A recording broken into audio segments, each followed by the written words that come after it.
Comment transformer ta vie en 30 jours? Imagine un instant. Et si, dans seulement 30 jours, ta vie pouvait déjà commencer à changer? Pas dans 10 ans, pas quand tu auras plus de temps, pas après un diplôme, mais là, maintenant. Je sais ce que tu penses. 30 jours, ce n'est rien.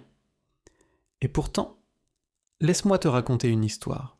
Il y a quelques années, j'étais coincé dans une routine étouffante. Chaque jour ressemblait au précédent. Je me réveillais fatigué, j'allais travailler sans motivation, je repoussais mes projets en me disant toujours demain. Mais ce demain n'arrivait jamais. Puis un soir, je suis tombé sur une phrase qui m'a frappé comme un électrochoc. Ta vie ne change pas en un éclair. Elle change quand tu changes tes habitudes jour après jour. Alors j'ai décidé de tenter une expérience. Juste 30 jours. Pas plus, pas moins. Pendant ces 30 jours, j'ai instauré de petits changements. Me lever un peu plus tôt, lire 10 minutes chaque matin, organiser ma journée au lieu de la subir, bouger mon corps, même quand je n'en avais pas envie. Et tu sais ce qui s'est passé? Au début, rien de spectaculaire. Mais très vite, une énergie nouvelle est apparue. J'avais plus de clarté, plus de discipline et surtout, la sensation que j'étais en train de reprendre le contrôle de ma vie. C'est là que j'ai compris une chose essentielle. Les petits changements quotidiens finissent toujours par créer de grandes transformations. Alors oui, 30 jours, ce n'est peut-être rien, mais si tu les vis pleinement, cela peut être le premier chapitre d'une toute nouvelle histoire. Ta nouvelle histoire. 1. La puissance des petits changements quotidiens. Le premier jour, j'ai commencé petit, très petit.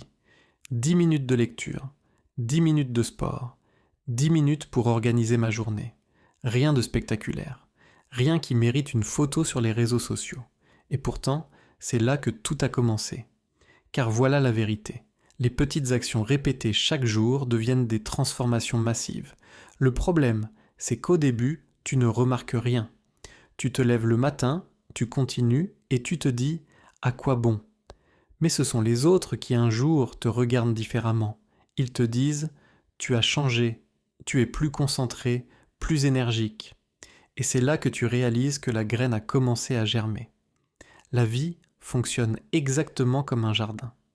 Tu ne plantes pas une graine aujourd'hui pour manger le fruit demain. Tu la plantes, tu l'arroses, tu la protèges du vent et tu attends. Chaque geste quotidien est une goutte d'eau qui nourrit cette graine invisible. Et un matin, sans prévenir, le premier bourgeon apparaît. Et c'est ce que beaucoup ne comprennent pas. Ils abandonnent avant de voir pousser leur arbre. Ils veulent le fruit sans passer par les racines. Mais la patience et la régularité sont tes meilleurs alliés. Aristote l'a dit il y a des siècles, et c'est encore vrai aujourd'hui. Nous sommes ce que nous faisons de manière répétée. L'excellence n'est donc pas un acte, mais une habitude. Alors, retiens ceci, chaque petit effort compte. Chaque 10 minutes que tu investis dans ton corps, dans ton esprit, dans ton organisation, ce n'est jamais perdu. C'est une construction invisible qui travaille en silence, jusqu'au jour où elle éclatera au grand jour. Et crois-moi, ce jour-là, tu ne reconnaîtras plus la personne que tu étais avant ces 30 jours. 2. La méthode des 30 jours. Alors, comment transformer sa vie en 30 jours? Pas besoin de révolution, pas besoin d'attendre le bon moment. Ma méthode tenait en 3 habitudes simples. 3 piliers. Le premier, c'est le corps. Bouger chaque jour. Pas forcément courir un marathon, ni soulever des poids pendant 2 heures, non. Mais marcher, faire quelques exercices, activer ton énergie. Parce qu'un corps en mouvement entraîne toujours un esprit en mouvement. Comme l'écrivait Hippocrate, le père de la médecine, si tu es malade, cherche d'abord si tu ne pourrais pas guérir par l'exercice. Le deuxième pilier, c'est l'esprit. Lire chaque jour, même 10 pages. Parce que chaque livre, chaque texte, c'est une rencontre. Une rencontre avec une idée, un regard, une expérience qui peut transformer ta manière de penser. Tu ne sais jamais quelle phrase peut changer ton destin. Descartes le disait parfaitement. La lecture de tous les bons livres est comme une conversation avec les plus honnêtes gens des siècles passés. Et enfin, le troisième pilier, l'ordre. Avant de dormir, prends un carnet, un simple stylo et écris 3 choses que tu que tu accompliras demain. 3, pas plus, parce que la clarté chasse le chaos. Tu n'imagines pas la puissance de ce rituel. Le matin, tu n'es plus victime des imprévus. Tu as déjà tracé ta route. Voilà. 3 habitudes. Le corps, l'esprit, l'ordre. Rien de magique, rien de compliqué. Mais crois-moi, si tu les tiens pendant 30 jours, tu ne seras plus la même personne. Parce que ces piliers deviennent un socle. Et sur ce socle, tu peux construire n'importe quelle vie. 3e. Les erreurs à éviter. Quand j'ai commencé mon défi des 30 jours, je croyais que ce serait simple. Mais très vite, j'ai compris une chose. Le plus grand ennemi n'est pas la difficulté, c'est nous-mêmes. Car il y a des pièges invisibles, et si tu tombes dedans, tu abandonnes avant même d'avoir commencé à changer. La première erreur, c'est de vouloir en faire trop vite. Tu sais, on a tous cette énergie folle du début. On se dit, cette fois, je vais tout changer d'un coup. Alors on se lève à 5 heures du matin, on veut méditer, courir, lire un livre entier, écrire un journal, arrêter le sucre, tout ça en un seul jour. Et forcément, on s'épuise. 3 jours plus tard, on abandonne et on se dit « ça ne marche pas ». Mais le problème, ce n'est pas la méthode. Le problème, c'est la précipitation. La transformation, ce n'est pas une explosion soudaine, c'est un feu qui brûle doucement, jour après jour. Sénèque l'avait déjà compris il y a des siècles. Ce n'est pas parce que les choses sont difficiles que nous n'osons pas, c'est parce que nous n'osons pas qu'elles sont difficiles. Alors ose, mais commence petit. 10 minutes suffisent pour créer une étincelle. La deuxième erreur, c'est d'attendre la motivation. Combien de fois as-tu dit « j'attends d'avoir l'énergie, demain je serai plus motivé ». Mais demain ressemble toujours à hier. Parce que la motivation n'est pas une cause, c'est une conséquence. Elle ne précède pas l'action, elle en est le résultat. Imagine un vélo posé contre un mur. Tant que tu ne donnes pas le premier coup de pédale, il ne bougera pas.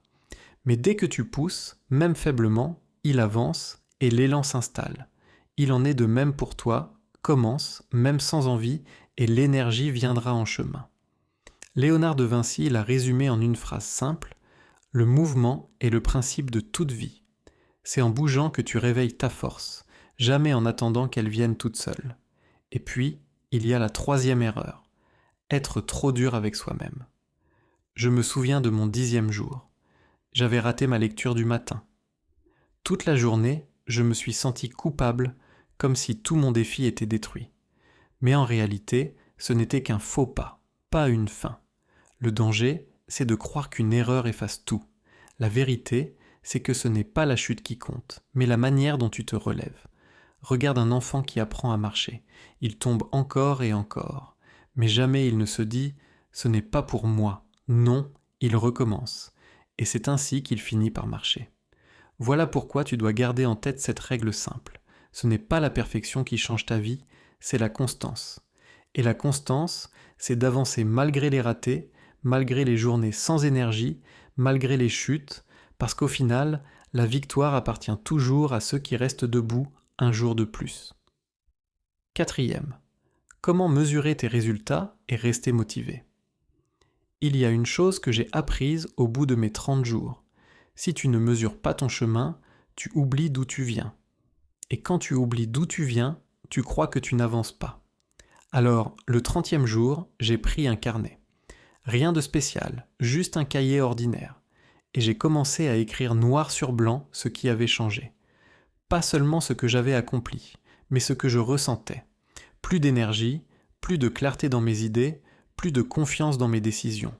Je voyais que mes journées n'étaient plus des copies conformes les unes des autres. Il y avait un avant et il y avait un après. Et c'est ça, le vrai moteur de la motivation, constater que chaque jour compte, que chaque petite action laisse une trace visible, parce que la motivation, ce n'est pas un feu qui brûle en permanence, c'est une flamme qu'il faut entretenir. Et rien ne l'alimente mieux que la preuve de tes propres progrès. Alors je te donne un conseil très simple, prends un carnet et appelle-le ton journal des 30 jours. Chaque soir, avant de dormir, note 3 choses. Ce que tu as fait, comment tu t'es senti, une petite victoire de ta journée, peu importe la taille de cette victoire. Ça peut être d'avoir résisté à une tentation, d'avoir lutté 10 pages, ou même d'avoir simplement osé commencer malgré la fatigue. Ces détails, mis bout à bout, créent une trajectoire. Et au bout de 30 jours, tu tourneras les pages et tu verras noir sur blanc ton évolution. Tu verras que tu n'as pas seulement tenu une habitude, tu as changé. Et crois-moi, rien n'est plus motivant que de constater sa propre métamorphose. Benjamin Franklin, qui tenait lui-même un journal quotidien, disait « Tenir un journal, c'est converser chaque jour avec soi-même ». Et il avait raison, car ce dialogue écrit devient ton miroir, ton rappel que tu avances, même quand tu en doutes. Et rappelle-toi aussi les mots de Confucius, celui qui déplace une montagne commence toujours par déplacer de petites pierres. Ton carnet, c'est la preuve que chaque pierre compte, que chaque jour de discipline construit ton propre sommet. Alors ne cherche pas un miracle extérieur pour rester motivé. La vraie motivation est déjà en toi. Elle grandit chaque fois que tu témoignes, noir sur blanc, de ton propre progrès. Conclusion. Alors, laisse-moi te poser à nouveau la question. Et si en seulement 30 jours, ta vie pouvait déjà commencer à changer ? Tu n'as pas besoin d'attendre le moment parfait. Tu n'as pas besoin d'attendre plus d'argent, plus de temps ou plus de chance. La vérité, c'est que tu as déjà en toi tout ce qu'il faut pour commencer. Et ce que tu as aujourd'hui suffit. Retiens ces 4 clés. Commence petit. Parce que les grandes révolutions naissent toujours de petits pas. Sois constant. Parce que ce que tu fais chaque jour compte plus que ce que tu fais une fois de temps en temps. Note tes progrès. Parce qu'on ne grandit que lorsqu'on prend conscience du chemin parcouru. Et surtout, n'attends pas demain. Parce que demain est un mensonge que l'on se raconte pour rester immobile. Je sais que tu as peut-être des doutes, que tu te demandes si c'est vraiment possible. Mais rappelle-toi ces mots de Lao Tse. Un voyage de 1000 lieues commence toujours par un premier pas. Et ce pas, tu peux le faire aujourd'hui. Pas dans un mois, pas dans un an, aujourd'hui. Et souviens-toi aussi de cette vérité de Gandhi. Le futur dépend de ce que tu fais aujourd'hui. Ton avenir n'est pas une promesse, c'est une construction. Et chaque jour qui passe est une brique posée ou une brique perdue. Alors commence. Lis 10 minutes. Bouge 10 minutes. Organise ta journée. Ouvre ce carnet et écris ta première page. Dans 30 jours, tu regarderas en arrière et tu verras déjà la différence. Et si tu veux continuer à avancer, si tu veux recevoir d'autres histoires, d'autres méthodes, d'autres clés pour transformer ta vie, alors abonne-toi à cette chaîne dès maintenant. Parce que ton chemin vers une nouvelle vie commence ici. Commence aujourd'hui, pas demain. Ta nouvelle vie débute en 30 jours.